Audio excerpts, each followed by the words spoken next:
Hello there everyone, my name is Lord, but I hope you're having an amazing day. I'm currently standing on a chunk of leaves that is decaying faster than the amount of friends that I have. But anyway, let's get right into today's World Edit tutorial. Today we are going to be going over a few basic concepts, just like we did yesterday, that I hope will help you learn something new about how to use World Edit. As usual, there will be timestamps for these on the screen and in the description as well. If you missed the first episode, there'll be a card to it. Also, if you go down in the description to look for the timestamps, don't forget to maybe leave a like on your way through. So I built this lovely house. It really could use a lot of work, but it's just for an example, so actually it really doesn't matter. But we are going to first be looking at the command of //move. So if we select 2 points here, if we get our position 1 and our position 2, we now have that selection selected. Usually if you were doing //move, you would want this to be a much tighter selection, but for this example, it's going to be, it's going to have all these air blocks it's going to be moving to. So with //move, first you want to look in the direction you want to move your selection. So I selected the house. I think I want to move it that way. Maybe, I'm building a city, and, I accidentally built this house, a few blocks forward. It's too close to the street. Imagine there's a street here. It's too close. I want to move it back a little so it has more room for a yard for, the kids to play with the dog. So we're going to do //move. Then we're going to type in the desired amount of blocks to move. For the example, we'll go a little big. We'll say 10. We are looking in the direction that we want it to move, and we're going to press it, and it will move it. Of course, the floor is still here. There are a few weird things that happen with this. Usually doors, the item will pop out, and I'm actually surprised the torches stayed. That's a nice new thing. That's, a pretty new thing. The floor stayed, so that's sad. Please don't comment on the interior. I can just hear the comments now. Anyway, moving along, the next thing that I want to do, still having the house selected, is I want to go over the concepts of //copy and //paste.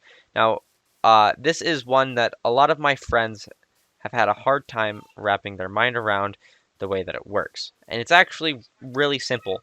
So let me go ahead and show you. I have this selection here. If I stand right here, right up against, on this block here, right in front of the right log pillar, the log pillar to the right of the door. If I stand on the block right in front of it, and I write //copy, the orientation of the player does not have anything, does not matter. Okay, so we now have this copied. If we run over here, and I write //paste, I will paste it relative to where I was standing when I copied it. So if I paste it up here, it's always going to paste where I am on the block right in front of this pillar relative to there. We'll go ahead and undo that floating house. Actually, we will redo the floating house. Now another thing, so we have the house currently copied in our clipboard. Well, not all houses look exactly the same.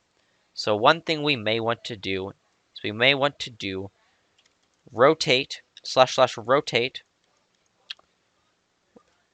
rotate, and we may want this house to be facing a different direction. So we can go ahead and do 90. So now imagine if it was rotated 90 degrees, I believe, this way.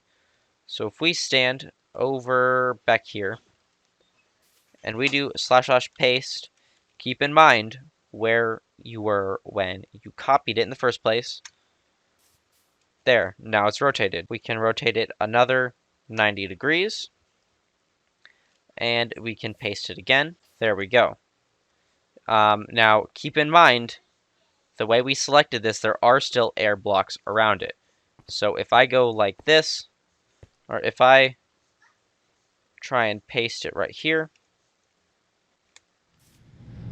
the air blocks will affect the other structures around it. Let's undo it because that's a travesty. Another thing we can do is we can, I believe, go / flip, and we have all these directions that we can flip it to. So if we flip it left and then do / paste, we'll see now the door is on this side.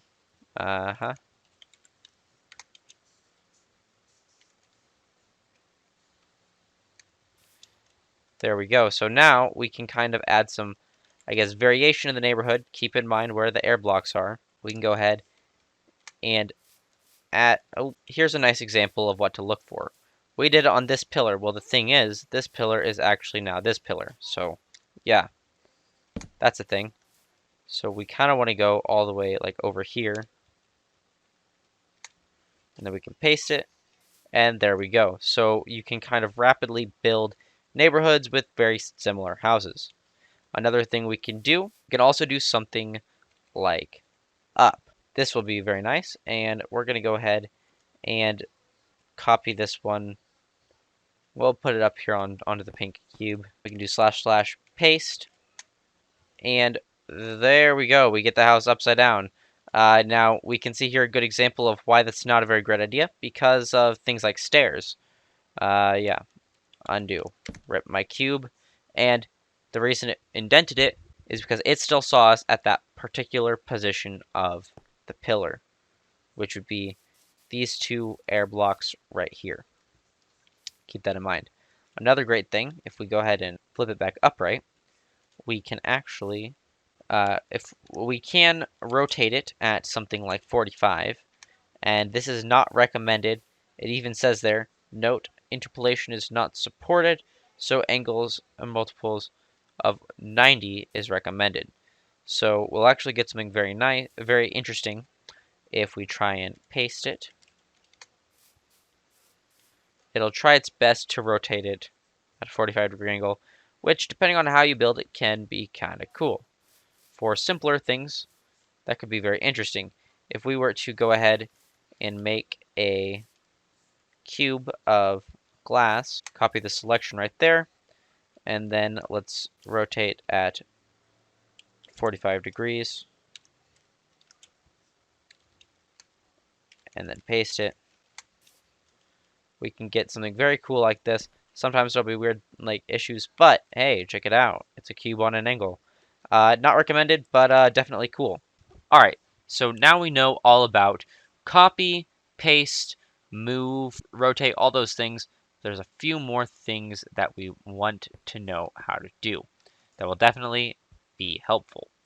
Let's say we have a pink pillar that is 3 blocks tall.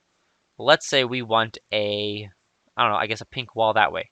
We can select it, and then facing the direction we want it to go, we can do / stack, and write how many we want. For example, we'll just write 100.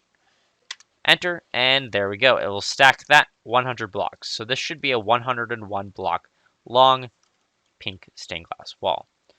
We can also, by looking in other directions, make some pretty crazy things. It stacked the whole 2 blocks, so that should be about 200-ish blocks tall. It will also see air. If you go and make a selection like this, you can go like that, stack however many, and it will stack the air along with it. It will also stack the air along with that way. Very cool. One last concept we're going to cover in this video, and that is walls. This is actually a very good one that can be used a lot. And so if we have a position here, and let's make a position over here. Let's select both these positions. Let's make some walls out of diamond blocks. Let's go / walls, and let's write diamond block. And then let's press enter. So it actually took those points and made a hollow wall in there. Pretty cool. So anyway, guys, this has been Lord Bud. Thank you for watching the video. If you liked the video, of course, go ahead and leave a like. If you really liked the video, of course, go ahead and subscribe if you haven't already. Not only do I hope that you liked the video, but I also hope that you learned something. I hope that you are now better at using World Edit. I hope that you can now use these skills to go and impress your friends. I know that's pretty much 90% of the World Edit I do is impressing my friends. Because, yeah, World Edit's pretty cool. And anyway, thank you for watching this video. And an extra special thank you if you watched it this far. And before I leave, I'll give a personal invitation to go watch the rest of my videos, which you may like if you enjoyed this. Yes, you may want to go watch my Let's Play. It's not World Edit, but it is still fun. Well, anyway, so long, everyone. Goodbye.